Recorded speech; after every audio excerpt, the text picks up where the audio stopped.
The New York Rangers are teasing something big as GM Chris Drury has come out and stated that it is do or die time for this core group of players. And we also got some new interesting insight into some major changes that may be coming to this lineup very soon. We're going to break all of that down, but before we do, a quick reminder to hit that subscribe button. About 70% of you watching our videos are not actually subscribed to the channel, so if you want to do yourself a favor, it's free. Hit that subscribe button and you get to stay up to date with everything New York Rangers. And obviously training camp and the preseason are well underway, and we have some interesting tidbits from Chris Drury that he laid on us just a few moments ago at this point and over the last couple of days. And it's very interesting, gives some insight into what may be coming up very soon for this lineup, as well as some updates on some players we weren't sure were going to even make the team, and of course what the roster might look like on opening night. So let's dive right into it. Of course, this is from Vince, who's been covering training camp this whole time, and obviously takeaways from Rangers GM Chris Drury.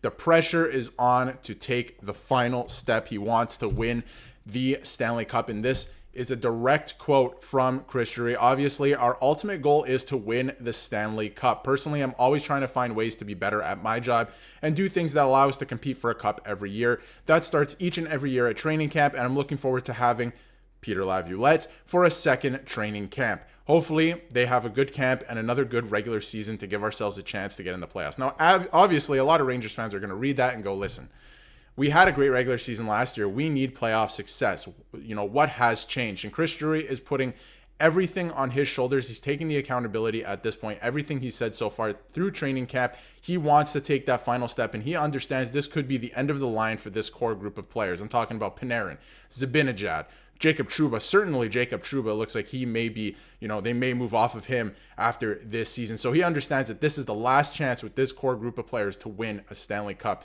And he's trying to construct a team that can do that. And obviously there's guys like Matt Rempe taking steps. I was talking about Brendan Othman yesterday and how physical he's been through the first game of training camp and fighting for his spot and wanting to bring that to the New York Rangers. We'll dive deeper into what Chris Drury has said here through training camp and the preseason so far. He said, I think it was a real good learning experience for everyone. I think he's talking about last year, just like it was a couple years ago when we went to the conference finals and played Tampa.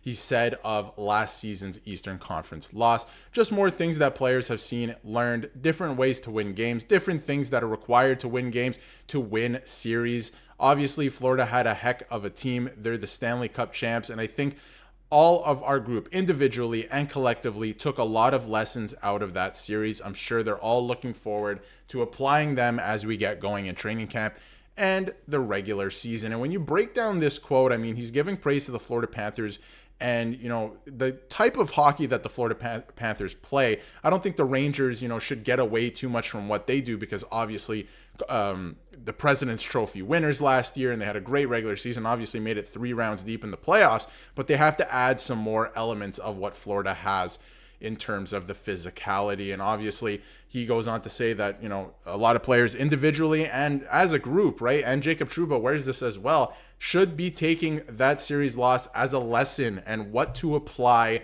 this season coming in to use to their advantage to go further again. We've seen a lot of teams do. We saw the Florida Panthers go to the final and lose last year, and they took the lessons that they learned and came back and won the Stanley Cup. So the Rangers have the opportunity to do the same thing here, because obviously they've retooled their lineup a little bit over the last couple of years since they faced Tampa in that Eastern Conference final in 2022. They looked good last year, of course, was lacking physicality, but this year you got Matt Rempe, who's really looking to make improvements. We'll see what he looks like in game action very shortly. And obviously Brendan Othman, I mentioned, a lot of guys, they're pushing the physicality, even the top guys. And it's not just the bottom 6. When you look at the team, guys like Zibanejad have to get into the dirty areas in the playoffs. They can't get comfortable and play the way that they know, that they usually do in the regular season. It just doesn't work at this point in time. So through training camp as well, to move on a little bit from that, the roster might look a little bit different, right? And we have Molly Walker on the scene as well. She's been there the whole time through training camp, and obviously Vince as well. And Coach Peter Laviolette is working with Panarin, Trocheck, and Lafreniere. They are not changing that up. There could be a lot of changes coming. We'll get to that just in a bit later in the video. There may be some other major changes coming to the lineup, but not here, and I wouldn't change it at all. I thought that this second line, quote-unquote second line, was fantastic last year, especially in the playoffs. And Panarin, Trocheck, and Lafreniere. Obviously, Lafreniere took a step. He looks pretty comfortable on that right wing as well. And Panarin had a great season last year. He's looking to build off of it, and this is what Artemi Panarin had to say about, coming into this season. I can't control that. I just tried to doing 100% what I can do. We'll see what happens. I worked pretty hard in the summer. Keep working right now. Keep working this season. We'll see what God gives me. And obviously, he had a great season last year. Can't take that away from him. But he's looking to build off that, and he has to have an even better playoffs this year. It's not so much about the regular season for the Rangers this year. It's building towards, building better habits through the regular season and into the playoffs. Because we know that they won a President's Trophy last year. They were the best regular season team. It doesn't get better than that. I'm not sure Rangers fans care too much for that again this year. Rangers fans want playoff success, and they found some last year going 3 rounds deep, but they want the Stanley Cup. That is what they want. So more on, what Panarin thinks of Lafreniere and why I think that they won't break up the line. I just think that he can be a game changer every game. That's what I see right now. He came in shape. He looks pretty good on the ice. Glad to see that. I think he likes eating burger all summer because he has success here. So having some fun with that, Artemi Panarin is.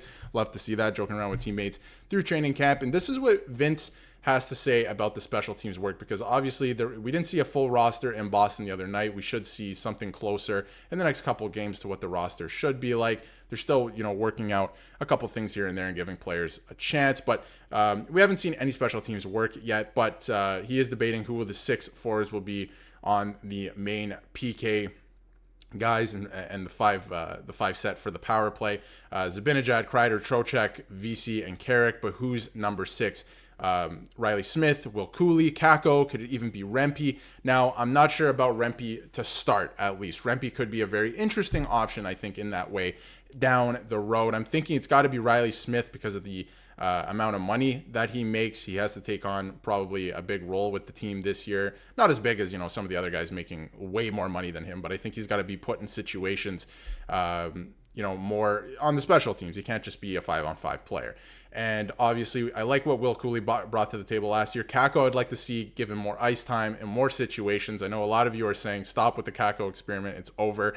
But, like Peter Laviolette said, and we'll get to it in a second, there is still something to this player. So it should be pretty interesting to keep an eye on. We'll see what happens with that. Now, in terms of what I said about Riley Smith, the role he envisions for himself on the New York Rangers, I think my role is based on how I play, and it can be ever expanding with what I can bring to the table. Today's day one. You try to put your best product on the ice and try to mesh with guys as quickly as possible. Obviously, we know from Peter Laviolette that this player, Riley Smith, will start on the first line. So he's going to be put there. We'll see what happens with special teams, but obviously he understands that it's based on how he plays. So he's trying to put his best foot forward, fit in with the group, and I think that's great if you're the New York Rangers. So we'll just have to see how that plays out. And obviously, Chris Drury, like I mentioned, on Kaapo Kakko, he thinks that he's out to prove it this year and that last year was a fluke. And more on Drury on Kakko, he went on to say that he dealt with an injury last year, and admittedly, he didn't have the best year. And we talked about it during the summer. Peter Laviolette said it goes both ways. I did not deploy him properly, and the player did not give me much. So coming into this season, I think they're putting a very big emphasis on how do we fix that? How do I, as a coach, deploy you better, put you in situations where you can succeed? And when I put you in those situations and I figure that out, what can you give me as the player, right? So they both have to put their best foot forward, both parties, and see what they can do this season. So, he went on to say that Kakko had a terrific offseason. Another guy who had a terrific offseason, and early testing just looks great. I think he's out to prove that last year was a fluke, and he's ready to have a good year for us. And I think, honestly, I've said it a lot on the channel, I think Kaapo Kakko has potential this year because of the flashes we've seen. If Peter Laviolette puts a really big emphasis on putting him in situations to succeed, and the player is driven this year coming into this season, I think there's a possibility we see him in the top 6, and he succeeds, and he gives us something to look forward to in the playoffs. Another option, another scoring option on the wing, or at least setting up plays or using his body. He's great. Using his body and his physicality, he is great at that, right? So he's just got to put it all together again this year and show that last year was a fluke and that he's ready to go. So let me know what you think about, where Riley Smith's fitting in. There's a lot of moves coming in the next couple weeks, right? There is so much movement throughout this lineup, so we'll have to keep an eye on that. But let me know what you think of Riley Smith, that potential, him moving around the lineup. Let me know what you think about not touching the second line. I wouldn't touch the second line, obviously. Where do you think Matt Rempe falls into the lineup? There is so many things. Let me know in the comments how you feel and what the Rangers lineup should look like on day one. So many moving pieces. It's exciting. And if you haven't yet, hit that subscribe button so you can stay up to date with everything New York Rangers.